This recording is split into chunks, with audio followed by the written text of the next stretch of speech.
ऐकलात हा प्रश्न? एका अभागी महिलेनं या प्रश्नाच्या निमित्तानं आपली संस्कृती जपण्याचा, वारसा जोपासण्याच्या एका कार्यक्रमात भरलेल्या सभागृहात अनेक मान्यवरांच्या उपस्थितीमध्ये अनेक वर्षापासूनची मनामध्ये साठलेली जळजळ अगदी बिनबोभाट व्यक्त केली. या सडेतोड रोखठोक प्रश्नामुळे उपस्थितांच्या डोळ्यातून आपोआप अश्रू वाहू लागले. उत्साहानं भारलेलं हे सभागृह एका क्षणात नीरव शांततेत रूपांतरित झालं. हा प्रश्न उपस्थित करणाऱ्या त्या महिलेला खरोखर मानाचा मुजरा आहे. कारण गेली अनेक वर्षे हा प्रश्न अजूनही अनुत्तरितच आहे.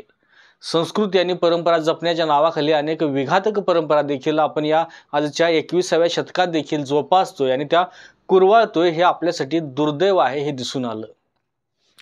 सुरुवातीलाच क्लिअर करतो की यामध्ये परीक्षकांचा काडीमात्र दोष नाहीये. कारण जी एखादी स्पर्धा ज्या संदर्भाने आयोजित केलेली असते त्याचे सर्वच्या सर्व नियम, मग ते बरोबर असोत किंवा चुकीचे असोत, त्या नियमांमध्ये बसणाऱ्यांनाच परीक्षकांचं प्राधान्य असतं. त्यामुळे त्यांना दोष देण्यात काही एक अर्थ नाहीये.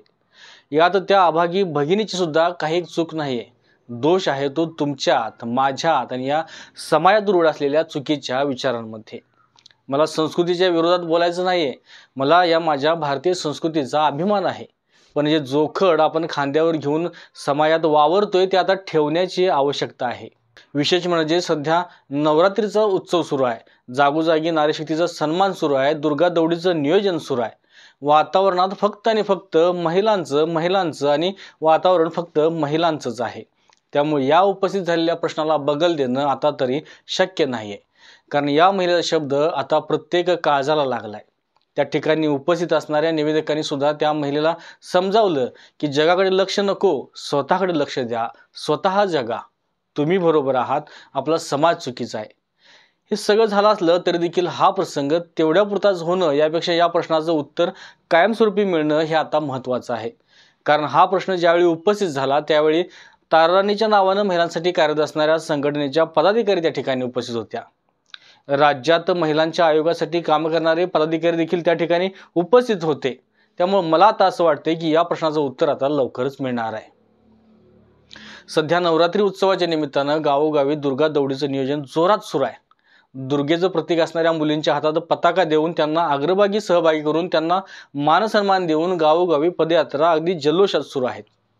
खरोखर हिंदू संस्कृती जपणाऱ्या या अशा अनेक संघटनांचं या गोष्टीबद्दल मला खरंच कौतुक आहे.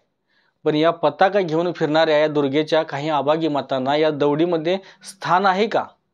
संस्कृती जपणाऱ्या उपक्रमांच्या माध्यमातून सहभागी होणाऱ्या महिलांना संस्कृतीचं लेणं लेण्याचा अधिकार आहे का? हे असे प्रश्न मला नेहमी सतावतात. खरोखर आहे. आता या प्रश्नावर प्रत्येकानं विचार करायला हवा आहे. ती वेळ आता आलेली आहे. या प्रश्नावर जर नाही उत्तर मिळालं तर मात्र नारीशक्ती म्हणून उदो करण्याचा कोणालाही अधिकार नाही.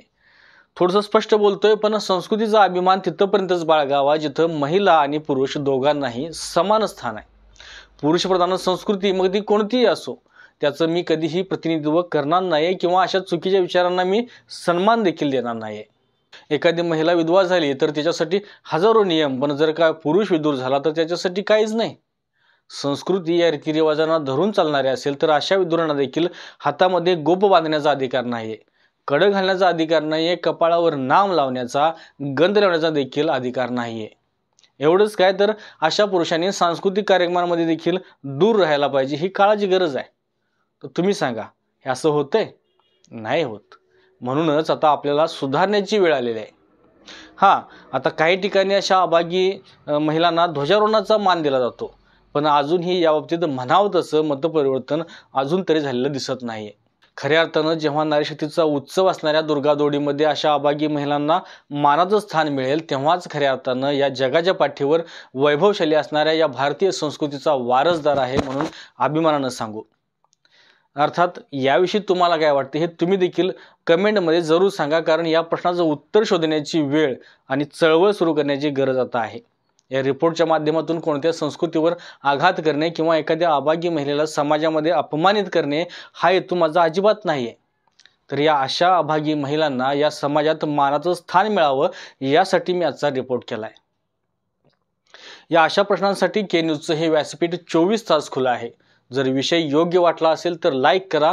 समाजात प्रबोधन करण्यासाठी हा रिपोर्ट शेअर करा आणि आम्हाला सपोर्ट करण्यासाठी या आमच्या के न्यूज चॅनलला सबस्क्राईब करा. पाहत राहा के न्यूज. धन्यवाद. अशाच नवीन अपडेट्स आणि आपल्या भागातील बातम्यांसाठी या चॅनलला लाईक करा, शेअर करा आणि सबस्क्राइब करा.